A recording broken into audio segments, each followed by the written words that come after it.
함께 하나님 말씀 보겠습니다. 오늘 고린도전서 마지막 말씀입니다. 우리 16장 13절에서 마지막 우리 24절까지 함께 한 절씩 교독하며 보도록 하겠습니다.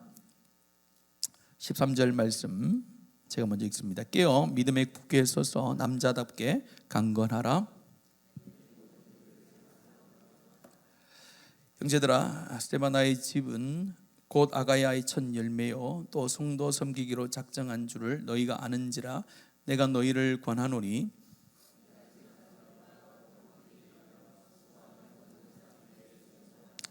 내가 스데바나와 브드나도와 아가이고가 온 것을 기뻐하노니 그들이 너희의 부족한 것을 채웠음이라.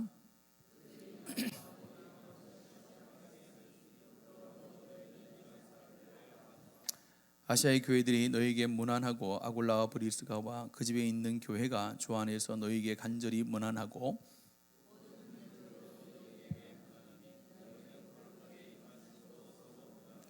나 바울은 친필로 너희에게 문안하노니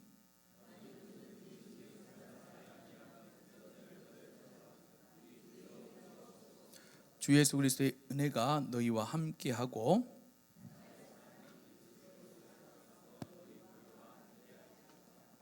아멘. 오늘 드디어 고린도전서 마지막 시간이 되어졌습니다. 오늘 말씀을 보면서 고린도 교회가 참 하나님 앞에 은혜와 능력을 많이 받은 교회고 또 능력 있게 많은 일들을 했지만은 그 가운데 연약함이 있어서 바울 사도를 통하여 권고의 말을 듣고 또 그것을 고쳐 나갔으면 좋겠다라는 하나님의 마음을 바울 사도를 통하여 고린도 교회에게 가르쳐 주었습니다. 오늘은 마지막으로 살펴보면서 우리 앞부분에 있는 말씀들을 통하여 함께 은혜를 누리고자 하는데요. 오늘 앞부분의 말씀에 보면은 굉장히 직설적으로 말씀을 하고 있습니다. 뭐라고 이야기합니까? 깨어 믿음에 굳게 서서 남자답게 강건하라, 이렇게 먼저 이야기합니다. 오늘 13절을 보면서 바울 사도가 고린도 교회에 이제 마지막 편지의 끝을 맺으면서 권고의 말을 하면서 그 첫 번째가 뭐냐면은 깨어 믿음에 굳게 서서라는 표현을 쓰고 있습니다. 그래서 저는 하나님께서 원하시는 교회, 하나님께서 원하시는 성도 같은 말이죠. 하나님께서 원하시는 각 교회들, 각 성도들이 교회를 섬기면서 가지고 있어야 될 것이 뭐냐라고 했을 때에 깨어 믿음에 굳게 서는 것이 필요하다라는 것입니다. 그래서 성도들의 삶 가운데 깨어 있는 것이 굉장히 중요합니다. 예수님께서도 겟세마네 동산에서 제자들에게 시험이 들지 않게 깨어 있으라라고 이야기합니다. 그리고 또 악한 영에게 우리가 유혹되지 않기 위해서 항상 깨어 기도해야 된다라고도 말씀을 하고 있습니다. 왜냐하면은 깨어있지 않으면은 사단이 우리를 유혹하는 데 있어서 그 유혹을 우리가 이기지 못하고 그 유혹에 넘어져서 하나님과 멀리 갈 수밖에 없는 연약한 존재이기 때문에 그렇다라는 겁니다. 그래서 우리의 인생의 삶을 항상 점검해야 됩니다. 내가 깨어 있는가 잠자고 있는가를 항상 내 자신을 돌아봐야 됩니다.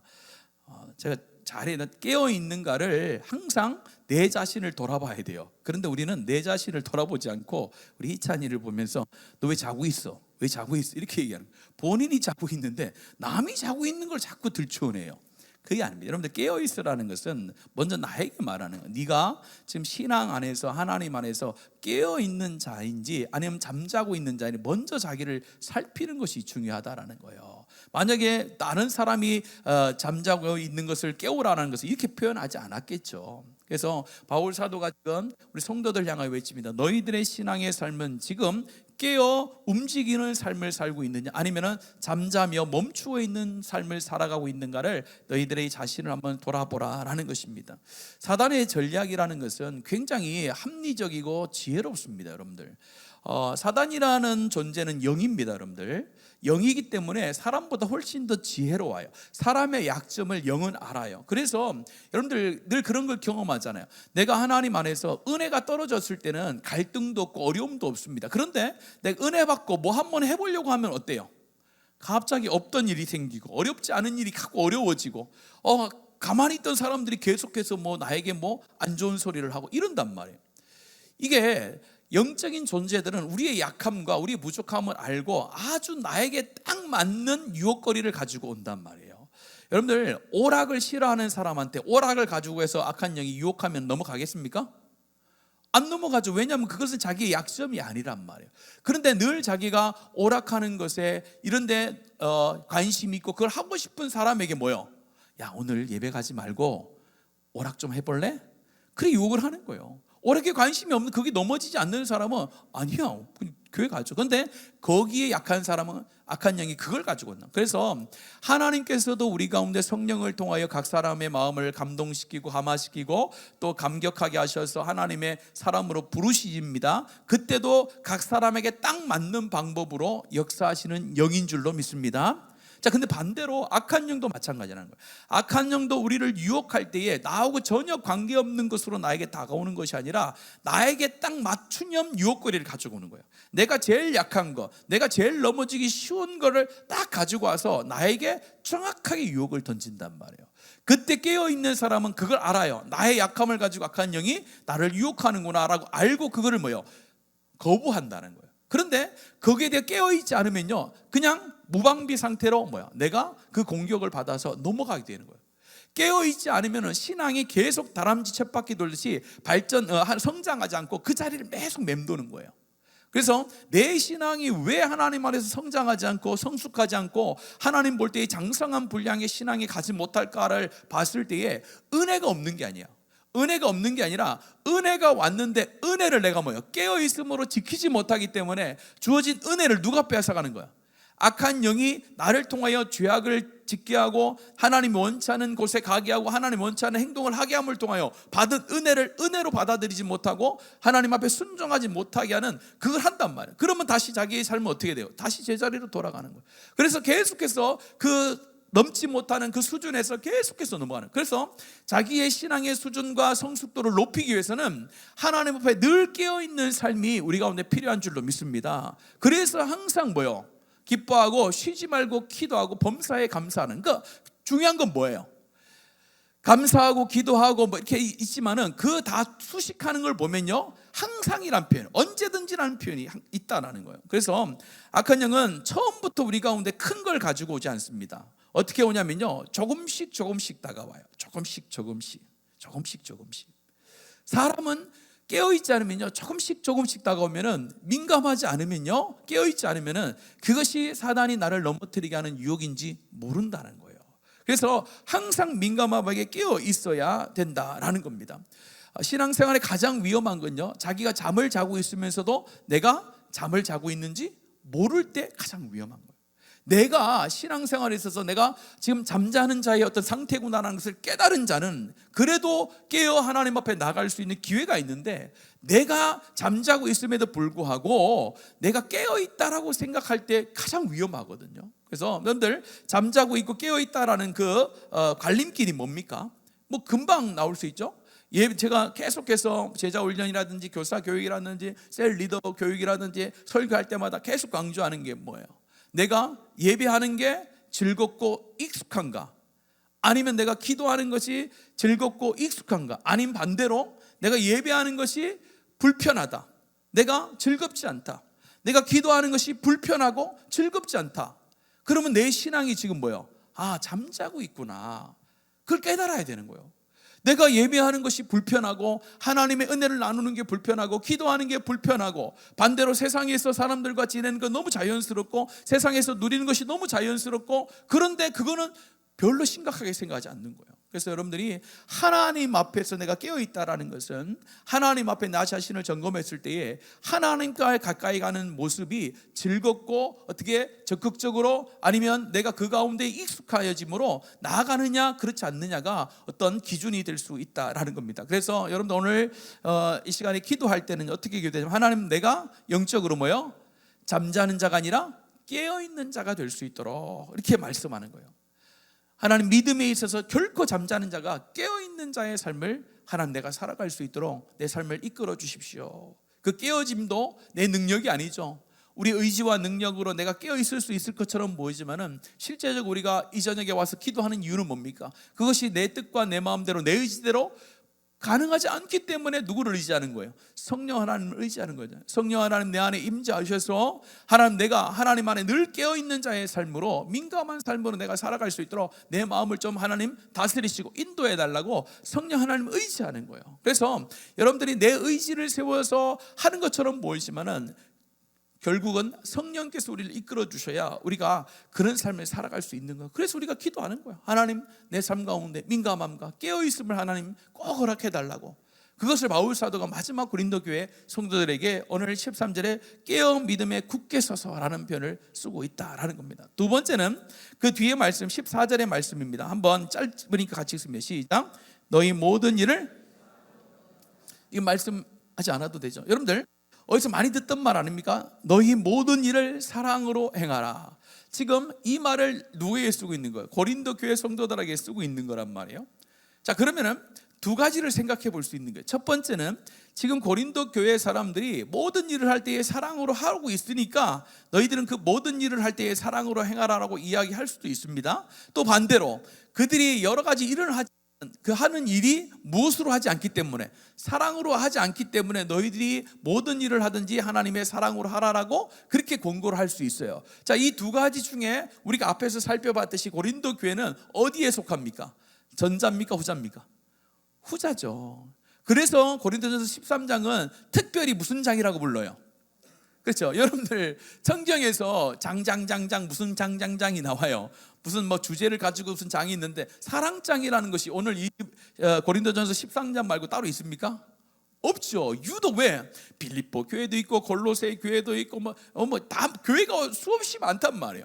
많은데 그들에게 편지를 쓸 때에 사랑장이라는 걸 쓰지 않았어요. 근데 고린도 교회를 향하여만 특히 13장 전체를 가리켜서 사랑장이라고 해요. 사랑에서 굉장히 강조하면서 그 중에 제일은 뭐라고 했어요? 사랑이다. 그 앞에 여러분 보세요. 얼마나 많은 능력과 행함들이 아무리 있어도 사랑이 없으면 아무것도 아니다라고 하면서 믿음, 소망, 사랑 그 중에서도 가장 중요한 것이 사랑이다라고 이야기합니다. 그 말은 뭐냐? 고린도 교회 성도들이 수많은 은사와 능력과 행함의 여러 열매들도 있었지만은 문제는 뭐냐? 그들의 행함에 있어서 무엇이 없었기 때문에, 사랑이 없었기 때문에 그들이 행한 것이 아름다운 열매로 맺히는 것이 아니라 그들이 가지고 있는 능력과 은사와 하나님 주신 여러 가지 이것들이 분열과 시기와 다툼을 이루는 거리들이 됐다라는 거예요. 그걸 통해서 하나님의 아름다운 열매가 드러나고 하나님의 영광이 드러나기 위해서는 사랑으로 그 모든 능력들을 행하고 자기에게 주신 하나님 자질과 하나님께서 은사들을 행했어야 되는데 거기에 뭐요? 사랑이 싹 빠져버리고 자기를 드러내고 내 편, 네 편을 가르면서 어떻게 된 거예요? 그 안에 문제가 생기기 시작한 거예요. 그래서 오늘 바울 사도가 마지막 이 고린도전서를 정리하면서 이렇게 얘기하잖아요. 뭐 다른 거 필요 없다. 너희 모든 일을 뭐로 하라? 사랑으로 행하라.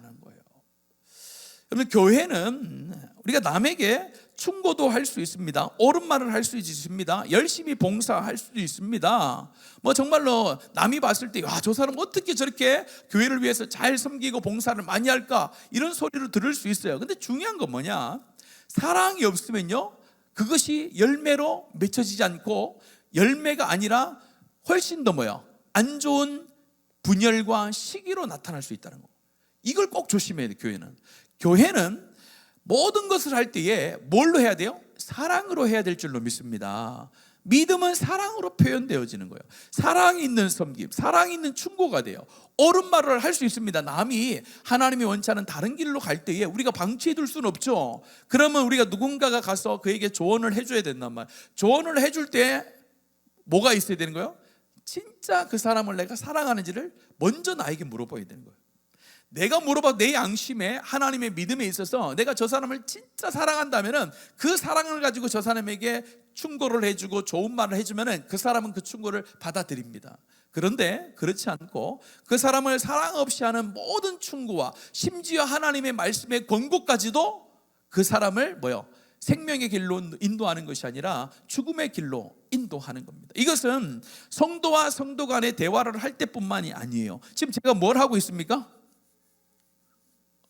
제가 혼자 여기서 막 쇼하는 거 아니잖아요. 지금 뭐 하고 있어요? 하나님 말씀 전하잖아요. 하나님의 말씀을 전하는 사람도 마찬가지인 거예요. 하나님의 말씀을 전하는 사람도 목사가 성도를 무슨 마음으로? 크게 해야 됩니다. 크게. 그 제가 듣죠. 그렇죠. 여러분들에게 하는 말, 저한테 여러분, 목사님 그렇게 해야 됩니다라고 이제 들려주는 거예요. 사랑의 마음으로 하나님의 말씀을 전해야 그 말씀을 듣는 성도가 어떻게 듣는 거예요? 그렇죠. 하나님의 말씀으로 듣는 거예요. 아무리 앞에서 설교하는 사람이 하나님의 말씀을 가지고 설교해도 그 안에 뭐가 없으면, 사랑이 없으면 그것이 그 사람을 생명의 길로 인도하는 생명의 말씀이 안 돼요. 참 이게 신비한 하나님의 능력이에요, 이게.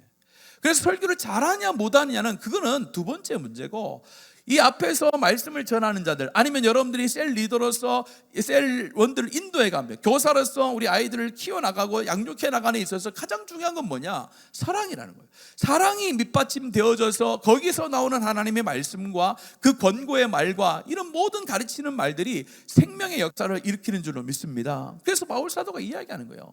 너희들은 모든 일을 할 때에 뭐로 하라? 사랑으로 하나. 여기 사랑이라는 것은 감정적인 사랑이 아니라 원어상 아가페로 돼 있죠. 예수 그리스도가 우리 가운데 보여주셨던 말로만 사랑하는 것이 아니라 감정으로 사랑하는 것이 아니라 뭐요? 자기를 뭐요? 낮추고 희생하여 사랑하는 사랑으로 우리가 해야 된다라는 겁니다. 그래서 어떤 분이 그러더라고요. 어떤 분이 교회에 어떤 누구에게 충고를 하는 거야. 아유, 우리 집사님은 좀 주일날 좀 빠지지 말고 좀 예배를 좀 잘 드리고. 얼마나 좋은 말이에요. 맞죠? 주일날 빠지면 안 되잖아요. 주일날 예배를 좀 잘 드리고 또 시간 되면은 금요일 날도 좀 오고 수요일도 와야지. 어떻게 집사가 돼가지고 이렇게 안 오고 그러노? 하면서 했어요. 굉장히 좋은 말이죠. 나쁜 말 아무도 없어요. 근데 그분이 교회를 안 나오더라고. 물어봤어요. 물어봤더니 어떻게 하냐면은 그분의 상황을 모르는 거예요. 그분이 정말로 마음으로는 수요일도 가고 싶고 금요일도 가고 싶고 주일도 진짜 안 빠지고 하고 싶은데 가정 경제를 혼자서 다 책임져야 돼요. 남편이 있는데 남편이 알코올 중독자라서 일을 하나도 못 하는 거예요. 돈을 맨날 갖다 퍼쓰는 거예요. 그러니까 부인이 혼자서 그걸 벌지 않으면 애들을 키울 수가 없는 거야. 그런 상황이에 뭐요? 주일날 예배 오라고 하는 것보다 그 집에 가서 뭘 주는 게 나아요? 돈 있으면 돈을 주시고 선물 뭘 갖다 줘야지 그분이 될 거 아닙니까? 그거라는 거예요. 바로 사랑이 없으면요, 그 사람을 이해가 안 되고 그 사람을 이해가 안 되면은 진리의 말씀조차도 그 사람이 생명길로 가지 못하게 하는 경우가 너무 많습니다. 그래서 교회의 모든 일들은 하나님의 사랑, 아가페의 사랑으로 해야 되는 줄로 믿습니다. 굉장히 중요한 거예요. 하나님께서 원하시는 교회는 특별한 교회가 아닙니다. 아주 보편적인 교회예요. 성경의 말씀 그대로, 성경의 말씀 있는 대로 그냥 행하는 교회가 좋은 교회지, 성경에 없는 거를 막 하는 교회가 좋은 교회가 아니에요.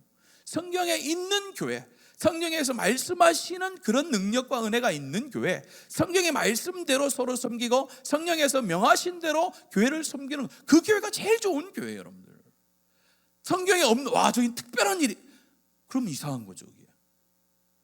여러분들, 모든 것을 그리스도의 사랑으로 함께 섬기고 함께 나누는 우리 교회 모든 성도들 되어지기를 축복합니다. 마지막은요, 15절부터 18절까지의 말씀에 보면은 15절만 같이 읽습니다. 15절만 읽겠습니다. 시작. 형제들아, 스데바나의 집은 곧 아가야의 첫 열매요 또 성도 섬기기로 작정한 줄을 너희가 아는지라 내가 너희를 권하노니라고 하면서 그와 함께했던, 지금 고린도 교회를 섬기면서 함께했던 사람들을 쭉 설명하면서 그들에 대해서 알아주고 그들의 섬김을 너희들이 알았으면 좋겠다라고 이야기합니다. 그래서 하나님이 원하시는 공동체는 서로 섬김의 공동체라고 하면 조금 다 설명이 안 되는, 서로 섬기는 공동체가 되어야 된다는. 그러니까 섬김이라는 것은 한 방향으로 일방통행이 아니에요. 섬김은 서로 섬기는 겁니다. 위에 있는 사람도 낮은 사람을 섬겨야 되는 것이고 낮은 사람도 높은 사람을 섬겨야 되는 거예요. 신앙이 오래된 사람도 낮은 사람을 섬기는 거고 신앙이 오래되지 않은 사람도 오래된 사람들을 섬기는 거예요. 서로 양방향으로 섬기는 것이 하나님의 공동체라고 이야기를 하고 있습니다. 하나님의 공동체는 한 방향으로 흐르는 게 아니에요. 서로 간의 섬김을 통하여 함께 세워지는 그런 공동체가 하나님이 원하는 공동체라고 말씀을 하고 있습니다. 그래서 바울 사도가 오늘 고린도 교회를 향하여서 이렇게 얘기하는 거예요. 너희들은 나 혼자만 섬긴 게 아니라 서로 가운데 힘이 되게 하고 서로 가운데 함께 위로하고 서로 힘을 모아서 섬기는 그런 공동체가 되어야 된다는 것을 오늘 말씀에서 여러 사람들을 통해서 지금 보여주고 있다라는 겁니다. 우리 교회도 마찬가지죠. 우리 교회도 한 사람이 다 하는 게 아니라고 했죠. 하나님께서 우리를 지체로 불러주셔서 각 지체는 서로 연결되어져 있다라고 제가 말씀을 드렸어요. 각 교회는 뭐요? 하나님께서 믿음의 반석 위에 세우셨는데 그 반석 위에 세우신 각 교회들은 각각 떨어진 교회가 아니라 서로 하나 되어져서 연결되어져 있어서 연결이 끊겨지면 뭐요? 교회로서의 힘을 잃어버리고 혼란스러워진다라고 말씀을 드렸듯이 똑같은 거예요. 바울 사도가 이야기를 하면서 고린도 교회 성도들아, 너희들은 서로 지어져 가는, 서로 가운데 뭐요? 함께 섬겨주고 서로 함께 위로하는 공동체가 되어야 된다라고 말씀을 하고 있습니다. 그래서 여러분들 앞에 있는 사람들이 있어요. 교회를 이끌어가는 사람들이 있어요. 이끌어가는 사람들이 여러분들 함께 또 이끌림을 받는 사람들이 있습니다. 그런 사람들과 같이 이렇게 교회를 섬겨나가면서 위에 있는 사람들이 밑에 있는 사람들에게만 계속 퍼주는 게 아니에요. 그 섬김을 통하여서 이 밑에서 우리를 따라오고 있는 신앙이 얼마 되지 않은 분들도 윗분들에게 뭐요? 또 감동을 주고 깨닫게 하는 그런 역사가 있어요. 예를 들면 이런 겁니다. 우리가 셀 리더가 계속해서 셀원들 가운데 뭘 자꾸 이렇게 퍼주는 것처럼 보입니다. 그런데 그렇지 않아요. 그게 아니라 그걸 계속하다 보면은 한 번씩 뭐요? 셀원들이 바뀌어요. 셀원들이 바뀌어가지고 나중에 1년 지나다 보면 뭐요? 나중에 셀 리더가 음식도 가지고 와, 또 뭐 모든 걸 다 챙겨와, 막 이렇게 하다가 계속 섬김을 받는 게 아니에요. 어느 순간 되면 어떻게 됩니까? 그 섬김을 받는 분들도 나중에요, 그분을 섬기는 그런 걸 준비해서 이렇게 와요. 그래서 함께 지어져 가는 거예요. 그래서 우리 공동체는 서로가 함께 지어져 가는, 서로 섬기는 공동체라는 것을 잊으면 안 된다는 거예요. 한 사람 일방통행은 절대 없습니다. 그래서 앞에서 우리가 섬기는 사람들이 내가 섬겨서 뭐하나 그렇게 생각할 필요 없어요. 그게 아니라 내가 섬기다 보면은 또 나의 섬김을 받는 사람들이 나에게 또 섬겨주는 그런 일들이 또 막 벌어지는 거예요. 그래서 서로 가운데 뭐예요? 막 섬기는 거예요. 그래서 남녀전도회가 함께 섬기고, 또 뭐예요? 연세 드신 분과 또 젊은이들이 함께 섬기고, 이렇게 하는 거예요. 그러면서 뭐예요? 교회가 조화를 이루고 하모니를 이루어서 아름다운 열매가 맺혀지는 겁니다. 오늘 말씀을 통해서 마지막으로 바울 사도는 우리 고린도 교회에게 세 가지를 부탁하는 그런 권고의 말씀을 하고 있는데, 이것이 오늘날의 우리 교회에 저와 여러분에게도 하는 말씀이죠. 첫 번째는 무엇입니까? 깨어 항상 믿음에 서 있으라는 거예요. 내가 깨어있는 자인지 아니면 내가 영적으로 잠든 자인지를 항상 살피라는 거예요. 두 번째는 뭡니까? 모든 일에 있어서 뭘로 하라고요? 그리스도의 사랑으로. 그냥 말로만 하는 사랑이 아니라 아가페의 사랑으로, 그 사랑으로 뭐요? 교회를 섬겨나가는 것이 진짜 믿음이라는 거예요. 마지막 세 번째는 뭐요? 섬김인데 서로 섬기는 공동체예요. 한 사람만 계속 섬기는 게 아니라 서로를 채워가며, 부족함을 채워가며 하나의 공동체를 이뤄가는 것이 하나님이 원하는 온전한 교회의 모습이라고 말씀합니다. 이런 교회가 될 수 있도록 우리가 꿈꾸고 그런 교회를 위해서 기도하고 그런 교회가 되기 위해서 내 자신을 하나님 앞에 세운다면 하나님께서 여러분 자신뿐만 아니라 그렇게 섬기는 저와 여러분을 통하여 하나님 우리 교회를 사용하시고 이 땅 가운데 하나님께서 자랑할 만한, 하나님께서 인정할 만한 그런 우리 교회가 되어질 줄로 믿습니다. 이 시간에는요, 이 찬양 함께 드리면서 함께 하나님 앞에 우리의 마음을 드렸으면 좋겠는데요, 우리 옆 사람, 앞뒤 사람 한번 보시면서 이렇게 고백합시다. 주 안에 우리는 하나입니다. 주 안에 우리는 하나입니다. 주 안에 우리는 하나입니다. 그렇죠. 이 시간 우리 이 찬양 들을 때 주께서 우리를 하나로 만드셔서 우리를 교회를 통하여서 행하실 일들, 하나님께서 우리를 하나로 묶어주셨는데 이 묶은 어떤 이 웅성교회라는 공동체를 통하여서 하나님께 2026년도 27년도 앞으로 계속해서 어떤 일을 행하실 것인지, 그걸 우리가 함께 나누고 함께 하나님 앞에 고백하며 나가도록 하겠습니다.